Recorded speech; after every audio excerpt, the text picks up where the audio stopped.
ఈరోజు మనుషులు చూడండి, సినిమా పాటలు, బూత్ పాటలు, అశ్లీలమైన దృశ్యాలు ఎలాగ ప్రారంభం అంటారు? ఎత్తింది అవ్వడో ఓ పోనోగ్రఫీ సైట్లోకి వెళ్ళి కొట్టాడంట, అంత ధైర్యం రాదంట.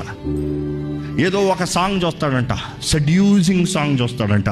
ఈరోజు పాపం చేతుల్లోనే ఉంది అందరికీ. ఏదో ఒక రీల్ వస్తాడంట, ఏదో ఒక ఇంటిమేట్ సీన్ వస్తుందంట. గంటల గంటల సేపు రాత్రులు ఫోన్లు పట్టుకునే కూర్చుంటున్నారు చాలామంది. ఈరోజు మీ ఫోన్కి మీకు అదుపు ఉందా అండి? మీ ఫోన్కి మీకు అదుపు లేదంటే మీరు పాపానికి బానిసని జ్ఞాపకం చేసుకోండి. ఎందుకంటే ఫోన్ అశ్లీలమైన నేను చూడట్లేదు అంటున్నామేమో.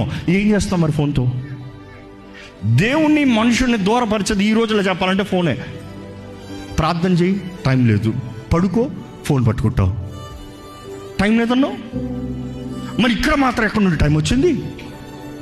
మనుషుడు అశ్లీలమైనవి చూసుకుంటూ, అక్కర్లేనివి చూసుకుంటూ, కొంతమందికి ఏమో షాపింగ్ పిచ్చంట.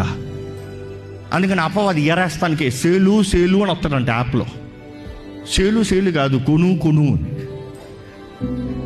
మీ సర్వే తెలుసో లేదో, నెల మొదటి వచ్చిన అన్ని యాడ్స్ ఎప్పుడు రావంట. అందుకని నెల మొదటే పెడతాడంట. దేవుడికి ఇస్తాం ఏమో, మనుషుడికి కష్టం. యాప్లో కొంటాను, ఎవరో డిస్కౌంట్ వచ్చిందిరా, కక్కుర్తి మొహం. ఎప్పుడు ఉండేది డిస్కౌంట్లో, ఇంకా మళ్ళీ రాదు. ఫ్లాష్ సేల్ అపవాది వేసేది, ఫ్లాష్లు. నీకు దేవుడిచ్చే ఆశీర్వాదం, నిజమైన ఆశీర్వాదం నమ్మేవారు బిగ్గరగా చెప్దామా?